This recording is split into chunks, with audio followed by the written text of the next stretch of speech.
पण तुम्हाला ज्या काळामध्ये एखादी महिला जर एखाद्या व्यक्तीच्या घरी गेल्यानंतर अरे एखादा कुत्रा जर घरी गेला तर त्याला भाकरीचा तुकडा टाकून लोक परत पाठवत होते, पण एखादी महिला जर एखाद्या व्यक्तीच्या घरी गेली तर तिला लाथ मारून हाकलून देण्याचं काम इथल्या समाज व्यवस्थेने केलं. अरे नवरा मेल्यानंतर तुम्हाला सती जाण्याची प्रथा होती, नवऱ्याच्या चितेवर तुम्हाला ढकलून देण्यात येत होतं. तुम्ही किंचाळा फाडत होत्या म्हणून चहूबाजूंनी ढोल ताशे नगारे वाजवण्यात येत होते. अशा परिस्थितीमध्ये ज्या परिस्थितीमध्ये तुम्ही किचनचे वटे साफ करायच्या कामीच्या होत्या, ज्या परिस्थितीमध्ये तुम्ही शेण झाडझूड तुम्ही सडा टाकायच्या कामीच्या होत्या, गवऱ्या थापायच्या कामीच्या होत्या, पण अशा परिस्थितीमध्ये तुमच्यासारख्या महिलांना ज्या मातेनं डॉक्टर केलं, इंजिनियर केलं, कलेक्टर केलं, अरे नाही तर नाही, आमच्या अमरावती जिल्ह्याच्या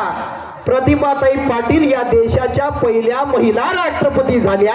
याच्याही व्यतिरिक्त आदिवासी समाजाच्या द्रौपदी मुर्मू, अरे ज्या रामानं कधी भेदभाव केला नाही दादा, ज्या रामानं कधी भेदभाव केला नाही, ज्या प्रभू श्री रामचंद्रांनी शबरीच्या हातचे उष्टे बोरं खाल्ले, तुमच्या गावातला कार्यक्रम असला एखाद्या खेड्यापाड्यातला तर तुम्ही सरपंचाने बोलावता हो, पण या देशाच्या पहिल्या नागरिक राष्ट्रपती त्या आदिवासी समाजाच्या आहे. ज्या महिलांना माता सावित्रीबाई फुलेंनी शिक्षणाचा अधिकार दिला, शिकवलं, मोठं केलं, त्या देशाच्या राष्ट्रपती आदिवासी समाजाच्या आहे. म्हणून प्रभू श्री रामचंद्राच्या मंदिराच्या उद्घाटनाला त्यांना बोलावल्या जात नाही, निमंत्रण दिल्या जात नाही. ही या देशाची परिस्थिती आहे.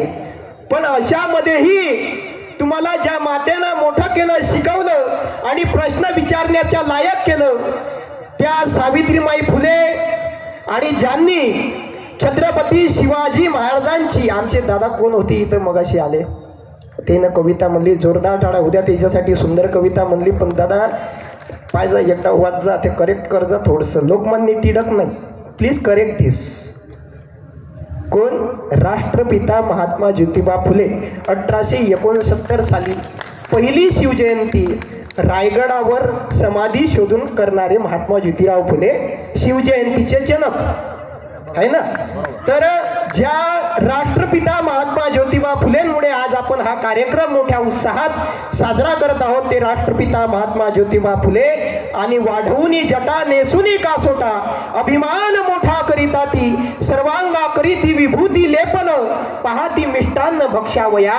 जे बाबा बुवा भगवा घालून समाजाने लुबाडण्याचं काम करतात ते चोर असतात, असं आपल्या अभंगाच्या माध्यमातून ठणकावून सांगणारे जगद्गुरु तुकाराम महाराज आणि ज्या ज्या हुतात्म्यांनी, ज्या ज्या शहीदांनी तुमचं रक्षण करण्याकरिता आपल्या देशाच्या सीमेवर स्वतःच्या शरीराचं बलिदान करून टाकलं, अशा सगळ्या कास्तकाराच्या पोरांना, सगळ्या महापुरुषांना तुमच्या टाळ्यांच्या गजरात विनम्र अभिवादन आणि मानाचा मुजरा करतो. स्टेजवरचे जेवढे माझे मार्गदर्शक मंडळी आहे, तुमचे नाव जर घेत बसलो तर मला काय वाचले, म्हणून तुमची सगळ्यांची दिलगिरी व्यक्त करतो. आणि समोर उपस्थित असलेले ज्यांनी या कार्यक्रमाचं आयोजन केलं